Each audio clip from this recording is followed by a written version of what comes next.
दूर कहीं एक जंगल में सारे पशु पक्षी मिलजुल कर रहते थे। सर्दियों का मौसम आने वाला था। तभी मौसम के जानकार पक्षी सभी को आने वाली सर्दियों के बारे में सूचित कर रहे थे। सुनो सुनो सुनो, हर साल की तरह इस साल भी बहुत ठंड पड़ने वाली है। पर इस साल पिछली ठंड से बहुत ज्यादा ठंड पड़ेगी। आप अपने अपने रहने खाने की तैयारी कर ले। सारे पक्षियों ने सूचना पक्षी को सुनकर अनसुना कर दिया, पर लाडो चिड़िया आने वाली ठंड को लेकर चिंतित हो गए। लाडो अपने पड़ोसी पंछियों से कहने लगे, अरे मेरे साथियों, हमें सिपाही कबूतर की बात गंभीरता से लेनी होगी। हमें अपने घोंसले पक्के कर लेने चाहिए। अरे अरे लाडो, ऐसी कोई बात नहीं है। हर साल की तरह इस साल भी उतनी ही ठंड पड़ेगी, तुम देख लेना। और वैसे भी हमारे घोंसले पक्के हैं। नहीं नहीं मीनू चिड़िया, ऐसी बात नहीं है। ज्यादा ठंड पड़े या न पड़े, हमें तैयार रहना चाहिए। चलो, मैं घोंसले को ठीक ठाक करती हूँ। लाडो चिड़िया अपने घोंसले की मरम्मत करने लगती है। थोड़े ही दिन में वो अपना घोंसला ठीक ठाक कर लेती है। चलो, अब मैंने अपना घोंसला तो ठीक कर लिया है। अगर ज्यादा ठंड भी पड़ जाए तो भी मुझे कोई भारी नुकसान नहीं झेलना पड़ेगा। अब मुझे सर्दियों के लिए दाना इकट्ठा कर लेना चाहिए। ऐसा कहकर लाडो दाना इकट्ठा करने चल पड़ती है। रास्ते में उसे कालू कौवा दिखाई देता है। अरे लाडो, कहाँ जा रही हो? लगता है बहुत जल्दी में हो। हाँ हाँ कौवे भैया, सर्दी आने वाली है ना कल, इसलिए मैं दाना इकट्ठा करने जा रही हूँ। इसमें कौन सी ऐसी बड़ी बात है? सर्दियाँ तो हर साल आती है। हाँ कौवे भैया, पर जंगल के सिपाही ने तो सूचना दी है ना, इस साल हर साल से ज्यादा ठंड पड़ेगी, इसलिए मैं सर्दियों की तैयारी में लगी हुई हूँ। मुझे लगता है कि आप भी सर्दियों की तैयारी कर ही लो। तुम अपना अपना काम देख लो, मुझे सिखाओ मत, मैं खुद का ध्यान रख सकता हूँ। ठीक है, मैं तो बस आपको सूचित कर रही थी, बाकी आपकी मर्जी। ऐसा कहकर लाडो चिड़िया वहाँ से चली जाती है। कुछ दिन गुजर गए। वैसा ही हुआ जैसा सिपाही बोल कर गया था। इतनी ठंड पड़ गई कि नदी का पानी भी जगह पर जम गया। सारे पेड़ पौधे पर बर्फ जम गई। अच्छा हुआ मैंने घोंसले की तैयारी कर ही ली, वरना मुझे भी ठंड में बाहर रहना पड़ जाता। लाडो अपने घर में मजे से बैठी थी, तभी बाहर से दरवाजे पर ठक ठक की आवाज आने लगी। अरे, इस समय कौन है दरवाजे पर? जब लाडो ने दरवाजा खोल दिया तो बाहर कालू कौवा खड़ा हुआ था। अरे कालू कौवे, क्या बात है? इतनी रात गए तुम मेरे घर क्यों आए हो? तुम सही कहती थी लाडो, मैंने तुम्हारी बात मजाक में ले ली। इस साल ठंड तो बहुत ज्यादा है। तुम आज के लिए बस मुझे तुम्हारे घर पर सहारा दे दो, मैं कल ही मेरा घोंसला बना लूंगा। ठीक है कौवे भैया, बस आज के लिए मैं तुम्हें रहने दे रही हूँ, पर कल तुम्हें अपना घोंसला ठीक करना होगा। हाँ हाँ, मैं कल तुम्हें परेशान नहीं करूंगा। कालू कौवा अंदर आ जाता है और लाडो के घोंसले में जाकर सो जाता है। बस एक दिन की बात है, कल वैसे भी ये चला जाएगा। लाडो बगल के घोंसले में सो जाती है। जैसे लाडो की नींद लग जाती है, वैसे कौवा चुपके से उठकर लाडो का खाना खाने लगता है।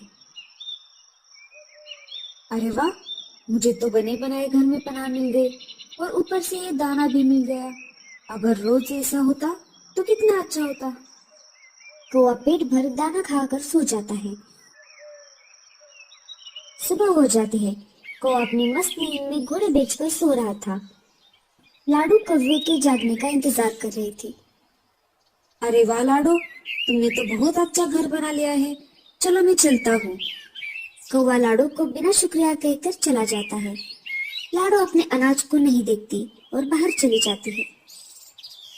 लाडो सारे पड़ोसी पंछियों से जाकर मिलने लगी। सब पंछी ठंड के बारे में ही बात कर रहे थे। कल रात तो बहुत ठंड पड़ी, हमें भी लाडो के जैसे घोंसला बना लेना चाहिए था। हाँ हाँ बहन, हम मिलजुल कर अपना घोंसला बना लेंगे। सब अपना अपना अच्छा घोंसला बनाने की तैयारी में लग गए। जब लाडो घर वापस लौट रही थी, तब उसने देखा कि कालू कौवा अपनी मस्ती में धूप सेकते हुए घोंसले में लेटा हुआ था। लाडो उसके पास चली गई। कौवे भैया, क्या तुमने अपना घोंसला बना लिया है? नहीं लाडो, मुझे जरूरत नहीं है। अगर कल सर्दी ज्यादा पड़ गई तो इसका मतलब ये नहीं कि आज भी ज्यादा ही पड़ेगी। तुम चली जाओ यहाँ से, मैं अपना अपना देख लूंगा। लाडो वहां से चली गई। रात होने ही वाली थी। लाडो ने अनाज के दानों की तरफ ध्यान ही नहीं दिया। ये क्या बात है, मेरा अनाज खत्म हो गया है और मैंने इसकी तरफ ध्यान ही नहीं दिया। ज्यादा ठंड पड़े इससे पहले मुझे दाना लेने जाना होगा। ये लाडो मुझे ज्यादा ही भाषण दे रही थी। मुझे कैसे भी करके इसका घोंसला हथियाना होगा। लाडो दाना लाने घर से बाहर चली गई। यही सही समय है, मुझे लाडो का घर हड़पना होगा। ऐसा कहकर कौवा लाडो के घर के अंदर चला जाता है और दरवाजा अंदर से बंद कर देता है। लाडो को दाना लाने में काफी देर हो जाती है।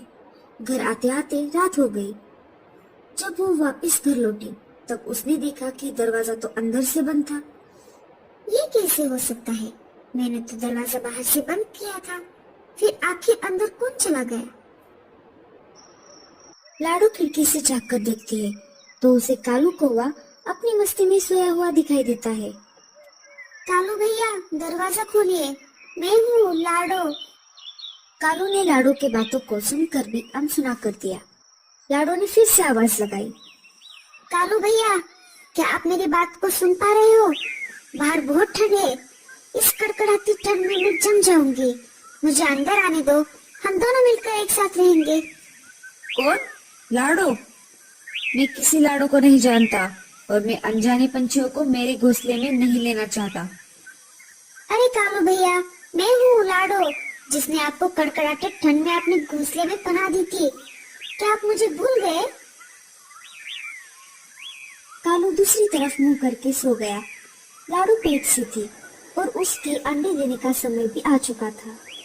लाडो का पेट दर्द करने लगा। अब मैं क्या करूं? मैं कहां पर जाऊं? मेरा घर तो कौवे ने हड़प लिया है। तुम घबराओ मत मेरे बच्चों, मैं तुम्हें कोई नुकसान नहीं होने दूंगी। मैं ऐसा करती हूँ, मैं डॉक्टर तोते के पास चली जाती हूँ।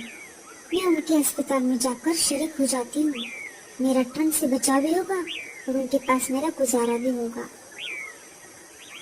लाडो कड़कड़ाते ठंड में डॉक्टर तोते के पास चली जाती है। लाडो डॉक्टर तोते के घर के बाहर आ जाती है और घर का दरवाजा खटखटाती है। कौन है? डॉक्टर चाचा, मैं हूँ लाडो, दरवाजा खोलिए। डॉक्टर तोता घर का दरवाजा खोल देता है। लाडो, जल्दी से अंदर आओ, बाहर बहुत ठंड है।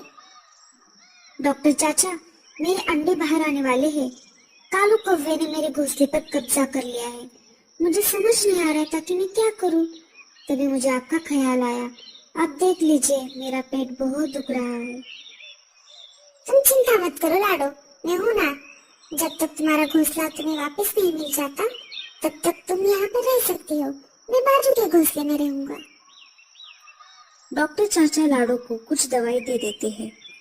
ये लो लाडो, इसे खा लो, सुबह तक तुम्हारे अंडे निकल आएंगे। मैं यहीं पर हूँ, पास वाले घोंसले में। कुछ जरूरत पड़ी तो मुझे आवाज लगाना। इधर ठंड के कारण एक हाथी पागल हो जाता है। फिर वो हर एक पेड़ पर अपना सिर पटक रहा था। कालू कौवा अपने मजे में सो रहा था। तभी पागल हाथी ने उसके पेड़ पर जोर से सिर मार दिया। वैसे ही घोंसला जोर जोर से हिलने लगा। कालू कौवा डर गया। अरे ये क्या हो रहा है? मुझे लगता है भूकंप है। कालू कौवे ने कुछ करने से पहले ही हाथी ने एक और बार अपना सिर पेड़ पर पटक दिया। वैसे ही घोंसला नीचे गिरकर टूट गया। नीचे गिरने की वजह से कालू कौवे के पंख टूट गए और वो ठंड में बाहर आ गया। ज्यादा ठंड कालू को बर्दाश्त नहीं हुई। वो ठंड के मारे वहीं पर जम गया। इस कहानी से हमें ये संदेश मिलता है कि बुरे समय में जिसने भी हमारी मदद की है उसके साथ हमेशा अच्छा बर्ताव करना चाहिए और उसके बुरे समय में उसकी मदद करनी चाहिए।